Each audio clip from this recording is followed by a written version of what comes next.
తాకట్లో ఉన్న మీ బంగారాన్ని విడిపించి ఆ రోజు ఆన్లైన్ రేటుకి కొంటాం. Sharma gold company. నమస్కారం విజయలక్ష్మి గారు. నమస్కారం అండి. ఎలా ఉన్నారు? చాలా బాగున్నాను. విజయ్ గారు, ఒక పెద్ద క్వశ్చన్ ఇది. చాలా దైవభక్తి తెలిసిన వాళ్ళకి అసలు పూజలు చేస్తారు, వ్రతాలు చేస్తారు, దానాలు చేస్తారు, అన్నీ చేస్తారు. కానీ ఎక్కడా దేవుడు మమ్మల్ని ఏం కరుణించట్లేదండి. వాళ్ళని చూడండి, ఒక పూజ లేదు, పునస్కారం లేదు, కనీసం 10 మందికి ఇలా 10 మంది దాకా ఎందుకు ఒక్కరికి ఇలా దానం చేసిన సందర్భం కూడా లేదు. వాళ్ళేమో దేవుడు బాగా చూస్తున్నాడు, వాళ్ళ ఫ్యామిలీలు చక్కగా ఉన్నాయి, మంచి ఆస్తులు సంపాదించుకున్నారు, అంతా బాగానే ఉంది. దేవుడు నమ్ముకుంటే మా పరిస్థితి ఇలా అయిపోయింది అనేవాళ్ళు మీరు చాలా మంది చూసుంటారు. ఏం చెప్తారు దీనికి సమాధానం?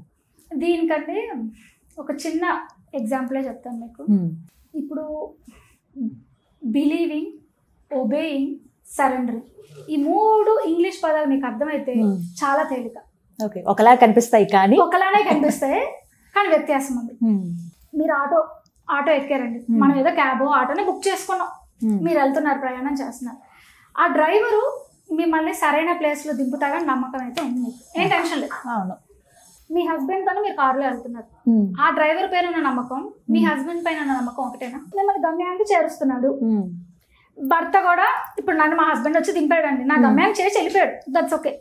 ఈయన కూడా నన్ను గమ్యానికి చేరుస్తున్నాడు. నేను నమ్మకం అనే పదాన్ని అడుగుతున్నా. అతను గమ్యాన్ని చేరుస్తున్న నమ్మకం మీకుంది, మీ హస్బెండ్ కూడా గమ్యాన్ని చేరుస్తాడనే నమ్మకం మీకుంది. కానీ ఈ నమ్మకం ఒకటి కాదు. ఎలా కాదు? ఆటోలో వెళ్ళిన డ్రైవరు సడన్ గా రోడ్డు మీద ఏమైనా యాక్సిడెంట్ అయితే వాడు పారిపోతాడు, మిమ్మల్ని పట్టించుకోడు, మిమ్మల్ని హాస్పిటల్లో కూడా జాయిన్ చేయడు, మీ ప్రాణానికి వాడి ప్రాణాన్ని ఏం అడ్డేడు. కానీ భర్త ఖచ్చితంగా. మరి అప్పుడు వాళ్ళిద్దరికి నమ్మకం అంటే ఎట్లా కుదురుతుంది? ఇది నమ్మకం, ఇది విశ్వాసం. క్లియర్ అర్థమైందా మీకు? వాడు చేరుస్తాడని నమ్మకం ఉంది, కానీ నేను చేర్చడం కాదు, మనకి ఏదైనా ఆపద వచ్చినా కాపాడతాడు. ఇది విశ్వాసం. నెక్స్ట్ స్టేజ్ ఏం చెప్పాను, దిస్ ఇస్ బిలీవింగ్. ఇది ఒబేయింగ్ అనుకోవచ్చు, మీరు విశ్వాసం అనుకోవచ్చు. Obeying in something we are following rules and regulations. లేదా ఇప్పుడు నేను మిమ్మల్ని ఇష్టపడుతున్నా అంటే మీకు నచ్చేటివన్నీ కూడా నాకు నచ్చాలి, అంటే మీరు నన్ను ఇష్టపడేలాగా నేను బిహేవ్ చేయాలి.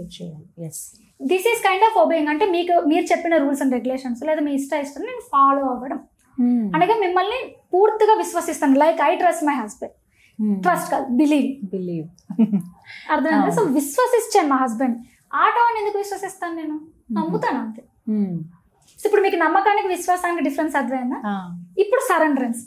ఇప్పుడు ఏంటంటే నా భర్తే, నేను అతను విశ్వసిస్తాను, నేను కోరినవన్నీ తీరుస్తాడు. నాకు ఏదైనా ఆపత్కర పరిస్థితులు వచ్చి మన చేత అంటే మానవాతీతం అయితే ఈయన కాపాడుతాడు. ఆయన కూడా ఏం చేయలేరు కదా. ఎవరు చేయగలుగుతాడు? భగవంతుడు. ఇది అనగా సరెండరెన్స్. పూర్తిగా ఆయనే దిక్కు. ఈ శరీరానికి మాత్రమే ఈయన భర్త, ఆత్మని కాపాడేది ఎవరు? భగవంతుడే. ఇది అంటే సరెండరెన్స్, టోటల్ సరెండరెన్స్. ఇక నేనేమి కాదు, నువ్వేం చేస్తే అది. బిలీవింగ్, ఒబేయింగ్, సరెండరింగ్, ఈ 3 స్టేజెస్ ఉంటాయండి. ఈ రోజు మీకు ఈ స్టేజెస్ అర్థమైనా కాబట్టి ఇప్పుడు ఆ క్వశ్చన్ ఆన్సర్ వచ్చేస్తాను. ఎందుకు భగవంతుడు కాపాడట్లేదనో, లేదా ఒకరిని కాపాడి ఇంకొకరు ఎందుకు కాపాడట్లేదనో, లేదా వాళ్ళకి ఇచ్చింది నాకెందుకు ఇవ్వట్లేదనో, లేదా మనం ఈ రోజు ఎన్నో అమానుషాలు ఎన్నెన్నో చూస్తున్నాం మనం. అదే అమ్మాయిని ఎందుకు కాపాడట్లేదు, లేదా పిల్లవాడిని ఎందుకు భగవంతుడు కాపాడలేదు. వీడి బండిలో వినాయకుడి బొమ్మ ఉంటుంది, కానీ వీడు కాణిపాకం వెళ్ళొస్తాడు, యాక్సిడెంట్ లో చేస్తాడు. ఇట్లా మనం ఎన్నో చూస్తాం. రీసెంట్ గా జరిగిన బస్ యాక్సిడెంట్ ఎన్నో చూస్తాం. వీటన్నిటిని మనం భగవంతుడిని బ్లేమ్ చేస్తాం. ఒక్కటే గుర్తుపెట్టుకోండి, నేను ఇందాక చెప్పండి, భగవంతుడైనా ఎనీ ఫార్మ్ ఆఫ్ గాడ్ మనల్ని ప్రొటెక్ట్ చేయడమే వాళ్ళ కర్తవ్యంగా పెట్టుకుంటారు. మనం నాశనం చేయడం వాళ్ళలో ఏ ఒక్కరికి కాదు. కానీ మన నాశనం కోరుకునేది ఏంటో తెలుసా? మన కర్మ. నేను ఇందాక చెప్పిన ఈ కర్మని భగవంతుని వేరుగా చూడాలి. అంటే మరి మనం దేవుణ్ణి పూజిస్తే కర్మ తగ్గుతుంది. ఎప్పుడు తగ్గుతుంది? విశ్వాసం కాదు, సరెండరెన్స్ అప్పుడు తగ్గుతుంది. నమ్మకం, విశ్వాసం, సరెండరెన్స్ ఉంది. నమ్మకం, ఒబేయింగ్, సరెండరింగ్. ఈ సరెండరింగ్ స్టేజ్ లోనే కర్మ పోతుంది తప్ప నమ్మకం స్టేజ్ లోనే పోదు, ఒబేయింగ్ స్టేజ్ లో కూడా పోదు. ఇప్పుడు ఎలా అంటే మీరు భగవంతుడు ఉన్నాను నమ్ముతున్నారండి, మనం అందరం నమ్ముతున్నాం. ఆబ్వియస్లీ మీరు నమ్ముతున్నారు, నేను నమ్ముతున్నప్పుడు ఎందుకు విశ్వసించట్లా ఆయన మిమ్మల్ని కాపాడతారని? ఎందుకు రోజుకో దేవునికి దగ్గరికి వెళ్తున్నావు అంటే నువ్వు నమ్ముకున్నా సోమవారం శివుడు అని ఫిక్స్ అయ్యావు, ఓకే బాగుంది మంచిది, శివాలయానికి వెళ్ళావు. మళ్ళీ మంగళవారం ఆంజనేయ స్వామి దగ్గరికి ఎందుకు వెళ్తున్నావు కాపాడమని?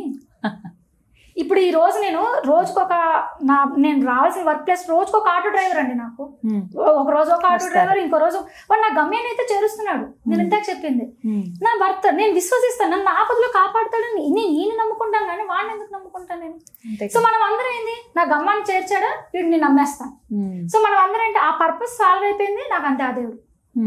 కానీ అతను నిన్ను కాపాడుతున్నాడు లేని వాడిని విశ్వసించట్లా, నిన్ను కాపాడట్లా. అది మెయిన్ మిస్టేక్. అర్థమైంది. అందుకే మిమ్మల్ని కాపాడట్లేదు. అందుకే వీళ్ళందరూ కూడా నువ్వు దేవుడు ఉన్నాడని నమ్ముతున్నావు కానీ ఆయన నిన్ను కాపాడుతాడని విశ్వసించట్లేదు. అంటే ఆయన నిన్ను కాపాడుతాడని ఉద్దేశం నువ్వు పెట్టుకొని ఆయన చెప్పింది నువ్వు ఫాలో అవ్వట్లేదు. భగవద్గీతలో క్లియర్ గా చెప్పాడు కదా, అరే నేను చెప్పింది ఫాలో అవ్వరని. ఎవరు ఫాలో అవుతారు? ఫస్ట్ మీరు చెప్పిన మాట ఇక్కడ వర్తిస్తుంది. అన్ని లాస్ట్ లో సరెండర్స్ అంటే భగవంతుడు ఉన్నారని నమ్మేశారు, ఆయన నన్ను కాపాడుతాడని కూడా మీరు ఒబే అవుతున్నారు. అంటే ఆయన చెప్పిన రూల్స్ అన్ని ఫాలో అవుతున్నారు, సంతోషం. కానీ సరెండరెన్స్ అంటే ఆయనే దిక్కొని నమ్మట్ల. దీనికి ఎగ్జాంపుల్ ఏంటంటే అర్జునుడికి భగవంతుడు ఉన్నాడని నమ్మకం ఉంది, విశ్వాసం కూడా ఉంది కాబట్టే కృష్ణుడు అంతటా ఆయనకి రథసారథిగా వచ్చాడు. కానీ శరణ్ లేదు, అంటే నువ్వే దిక్కని వాళ్ళు అనుకోలేదు కాబట్టి అంత జూద సభలో వీళ్ళ 5 తుమ్మినా దగ్గర కృష్ణుడికి ఫోన్ చేసి చెప్పేవాళ్ళు. ఆ రోజు ఎందుకు చెప్పలేదు? బాబా ఇదిగో ఈ కౌరవులు ఇట్లా నన్ను ఇట్టు చేశారయ్యా, నువ్వు రాయ్యా బాబు మమ్మల్ని కాపాడని ఎందుకు అడగల? Because they believe, they think మేము ధీరులం, మేము సూర్యులం, మమ్మల్ని మేము కాపాడుకోగలం అనే ఇదిలో.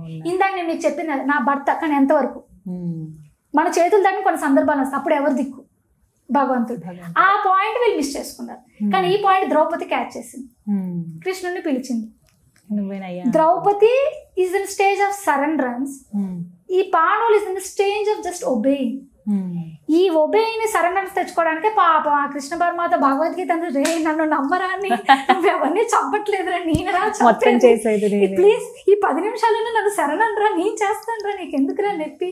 ఆయన పాపం 18 చాప్టర్స్ చెప్తే గానీ ఆయనకి ఎక్కక, అప్పుడు కూడా ఎక్కలేదండి ఆయనకి. మళ్ళీ అంతా అయిపోయాక నేనేం చెప్పానని అడిగాడు ఆయన, లిటరల్ గా ఇంకేదో మమ అనిపించుకున్నాడు. ఇప్పుడు మనం పంతులు గారు ఆయన అన్ని చదివేసేసి యజమానికి మమ అన్నట్టు, సరే ఇక ఆ టెన్షన్ లో ఆ స్ట్రెస్ లో నాకెందుకు ఈయన అడిగితే ఇంకో 10 చాప్టర్స్ చెప్పేలా ఉన్నాడు, సరే నువ్వేం చెప్పావే కానీ ఆయన స్టేజ్ కి తీసుకురావాల్సి వచ్చింది పాపం భగవంతుడు.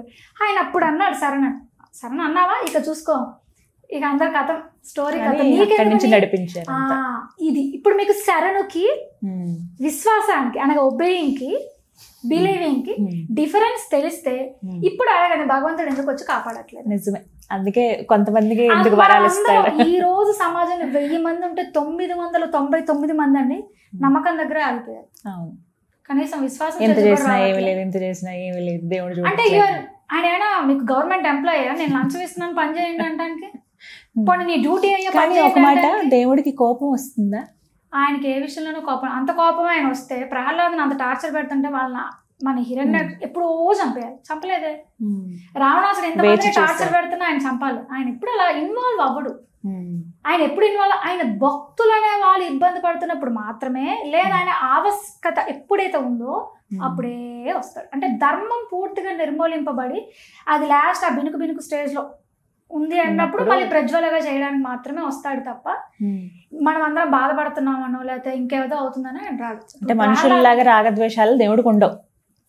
ఆయన ఇంకా మీరు చెప్పాలంటే మీకు ఇంత చెప్పిన ఒక 2 సెక్షన్స్ ఆఫ్ కేటగిరీ చెప్పాను చూస్తారా, మిగతా అందరి దేవతలు ఒక ఎత్తు, విష్ణుమూర్తి ఒక ఎత్తు, ఈయన ఇంకా మరీ స్ట్రిక్ట్. ఈయన దగ్గరికి వెళ్తే ముందు మన తలరాతను చూసి వీడు పోయిన జన్మలో ఏం చేశాడు తెలుసా దేవి అని లక్ష్మీదేవి కంప్లైంట్ ఇస్తా ఉంటాడు. పొద్దుస్తమానే ఏం పని అదే, ఈ జీవి పోయిన జన్మలో ఇట్లా చేశాడు, వీడు ఇంకా మారలేదు చూడు. ఎందుకంటే మనకి కృష్ణావతారంలో మనకి తెలుసు చాకలి వాడు, ఎప్పుడో రామావతారంలో చాకలి వాడు అని అంటారు. యాక్చువల్గా చాకలి అంటే చాకలి కాదండి, ఆయన ఒక హీఈస్ వన్ ఆఫ్, ఆయన ఒక ప్రజలలో ఒక అతను. ఈయన కృష్ణావతారంలో చాకలిగా పుట్టాడు. మన వాళ్ళు నేను ఇంతకు చెప్పాను చూసారా, ఈ పురాణాలన్నీ సగమే మార్చేస్తారు. అప్పుడు ఆయన ఏమి చాకలి కాదు ఏమి కాదు, he is one of a public లో ఒక వ్యక్తి. ఈ వ్యక్తి కృష్ణావతారంలో వచ్చినప్పుడు చాకలి వాడికి ఒక గూనుగా ఉండి పుడతాడు అనమాట. భగవంతుడు అప్పుడు కూడా వదిలేశాడు, ఈడు ఇంత నింద సీతాదేవి పైన వేసినా పాపం వదిలేశాడు. ఎందుకంటే మన సీతాదేవి అమ్మవారు అంటే సాక్షాత్ లక్ష్మీదేవి దయ్యకి రూపం ఆవిడ.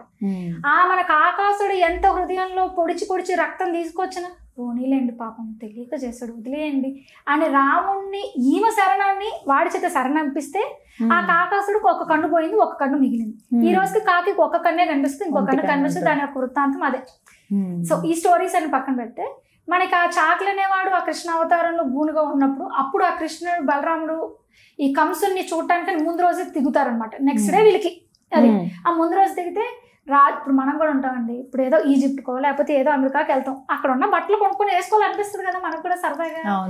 వీళ్ళేమో పాపం రేపల్ల లేదా బృందావనం నుంచి వచ్చారు, ఇప్పుడేమో రాజ్యం అంటే ఇప్పుడు లోకల్ టౌన్ నుంచి వచ్చినప్పుడు హైదరాబాద్కి వస్తే ఫీలింగ్ ఎలా ఉంటది, వీళ్ళిద్దరు కూడా అంటే ఫీలింగ్ అరే ఇదే ప్రధాన నగరం అంట, ఇక్కడ ఉండి పట్టుబట్టలు మంచి మంచి బట్టలు దొరుకుతాయంట, మనం అడిగి మనం కూడా వేసుకుందాం రేపు, ఎందుకంటే మన మామగారి దగ్గరికి వెళ్ళాలి కదా అని.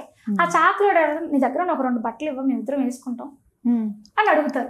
ఈడి ఫీలింగ్ ఏంటంటే మనం కూడా చూస్తాం చూసారా, ఇప్పుడు కొత్తగా పల్లెటూరు నుంచి ఎవడైనా సిటీకి వస్తే సిటీ వాడు ఎలా ర్యాగ్ చేస్తాడు, ఆ చాకులో అంటే ర్యాగింగ్ చేస్తాడు అనమాట వీళ్ళిద్దరిని.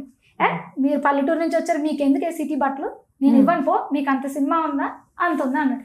అరే రామావతారం నువ్వు చేసిన దానికి నీకు బుద్ధి రావాలని ఈరోజు గూనిచ్చి నేను చాకలోనే చేశాను, ఈ అదోకి ఇంకా బుద్ధి వచ్చినట్లేదు బలరామా, ఇంక ఈ పని అయిపోగొట్టాల్సిందని అప్పుడు చంపుతాడనమాట అతను. అయితే మన వాళ్ళకి పురాణాలన్నీ ఇంటర్లింక్ పెట్టుకున్నప్పుడు చాకలోడు అన్నమాట అవి మాత్రమే సో ఇప్పుడు మీరు ఇంతకు ఏమైనా భగవంతుడు కోపం వస్తుందా శిక్షిస్తుందా అని అడిగారు, శిక్షిస్తాడు అన్నారు సార్. ఈయన ఎంత వెయిట్ చేస్తాడు, ఎన్ని జన్మలైనా వెయిట్ చేస్తాడు, మనం మారుతామా. సో ఈయన ఫస్ట్ చూడంగానే ఈడు చేసిన పాపాలే గుర్తొస్తాయి. ఈడు ఎన్నో పుణ్యాలు కూడా చేసి ఉంటాడుగా పాపం, ఇవేమైనా గుర్తొచ్చాయి కృష్ణ పరమాత్మకి. ఈడు సీతాదేవిని అన్నాడు, వీడికి బుద్ధి వస్తుందని ఇంకో జన్మ ఇచ్చాం, ఇప్పుడు కూడా నేను అడుగుతుంటే నాకు వస్త్రాలు ఇవ్వట్లేదు వీడు అంటే నాకు కానీ వస్త్రాలు ఇచ్చున్నట్టయితే, అంటే కృష్ణ పరమాత్మకి అతను కానీ వస్త్రాలు ఇచ్చున్నట్టు అంటే సాక్షాత్ భగవంతుడికి వస్త్రాలు ఇస్తే నీకేం దోషం, ఇంకా అదే కదా నీకు మోక్షమే కదా. అంటే నీకు మోక్షాన్ని ఇచ్చే బంపర్ ఆఫర్ కూడా ఇస్తే అవకాశాన్ని సద్వినియోగం చేసుకోవాలి. ఇప్పుడు మనందరం కూడా అదే చేసేది. మీకు ఎగ్జాంపుల్ చెప్పండి, మనం అందరం కూడా ఎవ్వరం ఏదో ఒక రకంగా మనం తప్పు చేస్తుంది. ఇంట్లో నన్ను కూడా లెక్కేసుకోండి, ఏం పర్వాలేదు, నేనేదో ఉపయోగించుకుంటున్నానని అనుకోవద్దు, నన్ను ఉపయోగించుకోండి అని రోజు బతిలాడుకుంటున్నాను భగవంతుని, ప్లీజ్ నన్ను ఉపయోగించుకోండి, నేను వాడిలా కాదు, మీ ఇష్టం, మీరు ఏం చెప్తారు. Thank you so much Vijayalakshmi గారు. ఇంకా చాలా వీడియోస్ రావాలి మీ నుంచి, చాలా అవగాహన పెరగాలి, అది మీ బాధ్యతగా తీసుకుని ఇంకా వీడియోస్ అందిస్తారని ఆయన బాధ్యత ఖచ్చితంగా. థ్యాంక్ యూ అండి. థ్యాంక్ యూ సో మచ్ అండి.